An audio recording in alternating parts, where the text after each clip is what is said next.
Hi, everybody. Welcome to another Bastards post-game show coming to you live. Nick and Brendan here to break down tonight's bounce-back win against the Kansas City Royals tonight by the final score of 9-5.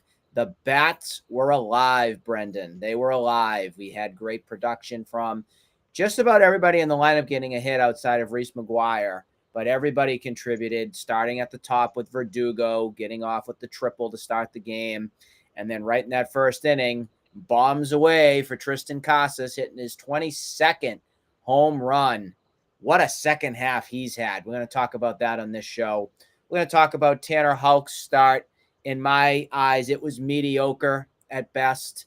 Very much labored through the game. Couldn't get through with the sixth inning. And then the bullpen, some questionable moves again, but they hang on. It was at 1 point 9-1, just so you know, folks.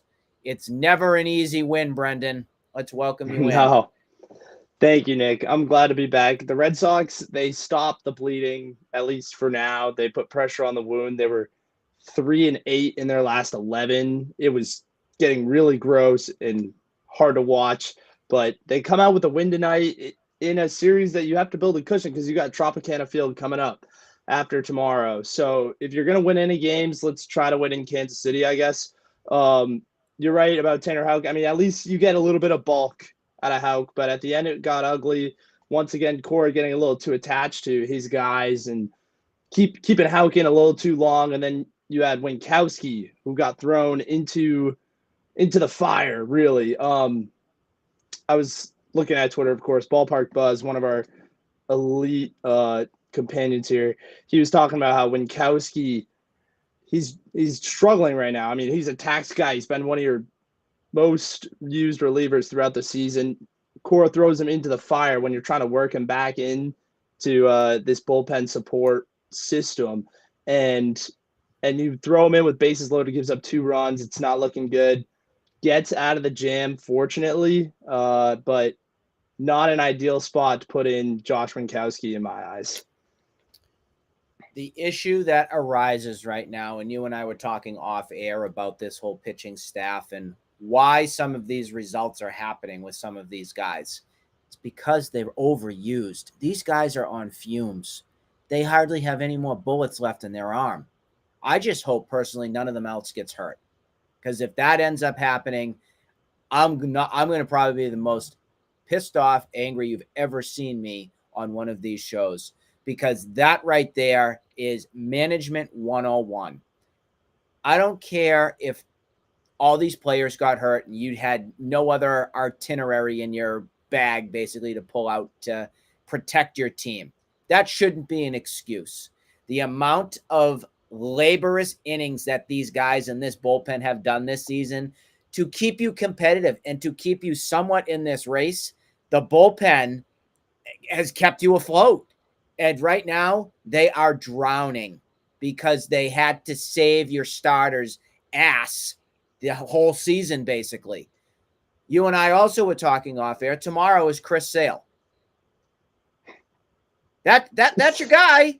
There's your 7-inning guy. Oh, but wings, because the guy hasn't done that in what, 5 years? We'll be lucky to get 4 from him tomorrow, Brendan. We'll be lucky to get 4. And I'm not trying to be the doom and gloom. Oh, it's all raining. It's all awful in Red Sox land. It's not where we're trying to go. We're trying to come at this from the point where what you see is what you get. This is the reality of what you have right now. Chris Sale tomorrow is a huge question mark. And we were told ad nauseum, don't worry, Chris Sale's coming back. Wait a minute, Garrett Whitlock's coming back. Oh, wait, Tanner Houck's coming back. And don't you worry, Trevor Story will be here. Well, all 4 of them are here, and they have been 0 amounts of contribution since they've returned. They have stunk up the joint, in my eyes. Nick, Chris Sale is that marquee guy that keeps getting the pass every single time. you're dealing with brainwashed fans when they still want Chris Sale in the rotation next year. Chris Sale has shown you time and time again he's not built to be what he was in the past. In Chicago, this guy was an Iron Man. In Boston, the early stint before the extension, terrific player.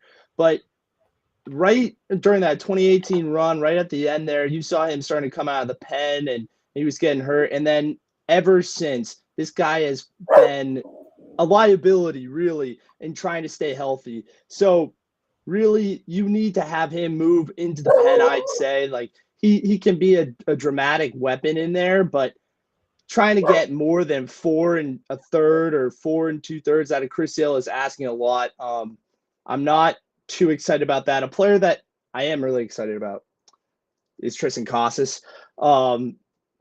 OPS up to 865. This kid is top 6 of OPS in baseball on his rookie year. The lights are bright for our young first baseman. He has to work on the defense, of course. But what I'm seeing right now, the discipline ever since July after the All-Star break, this kid just has developed into a blooming star for the Red Sox. Another one of Dombrowski's guys. And I love what I'm seeing from him. I hope we can build around him in this offense. And he has to take a step forward for his defense for sure. Second half, Tristan Casas has been a machine. We all were at the beginning. We're very hesitant on claiming if he was even going to be a part of the fixture of the future for the Red Sox. The development in the early months of April and May were not exceeding what we were expecting. The guy fixed a couple things with his swing. They were breaking it down on Nesson a little bit about his hands and his approach. Same goes with Yoshida, with bad habits and fixing mechanics and getting them into a consistent approach. Casas' approach when he goes up to the plate now is so much more improved. He has a plan. He knows what he's going to do, and he has the confidence that he's going to get the job done. And we saw that once again tonight. I give the guy a lot of credit. He heard a lot of chatter. I'm raising my hand high. I was one of them. I did not know what to expect. I was even at one point saying, give Bobby Dahlbeck a chance. What a fool I was. But it takes a big person like me to admit something like that. Some other clowns out there in media land would never say something like that. It's great to be wrong. If we're going to be critical on something, and if a player proves their point from something, I'm going to stand right up and I'm going to take my swing and I'm going to say I was fully wrong. And I'm going to congratulate the guy for doing what he's done. I hope that continues because he's become something of a great thing to be able to watch and to be able to see him progress and get better. So that's awesome to see. Now, tomorrow, again, like we said, it's Chris Sale. A couple other standouts from tonight's game. Alex Verdugo had a great game. The more he continues to be in that leadoff spot and find consistency and everything there, I like him in that spot. For some reason, I think getting him up first in the lineup gets him clicking or something. So I know Duran was there for a bit. It's not going to happen, obviously, the rest of the season with him shut down. Put Verdugo there, leave him there. See what he does. See what he does. If he finishes strong for 2023, I'll be very happy. The other thing I want to mention quickly before we wrap here is, I don't know about you, but yeah, Trevor Story's glove has been great. I can't stomach a 180 hitter. I can't, Brendan. I can't. I don't know what's going to come of this, but I tweeted very much before this show began. I said Trevor Story is going to go down in Red Sox history as one of the top 5 worst free agent signings that they've signed. He's going to be in the same category as Sandoval, Kyle Crawford. You can even put David Price in there if you wanted to at some point. But right now, he is not worth the money. He's not worth my time. And he does not look like a permanent fixture on somebody that I can feel confident with at shortstop. What's your take? I get it. Like he has been batting a $195, $180 in this stretch this season. I know this is his spring training and it really blows to see what you're seeing out of him being a liability really in the box.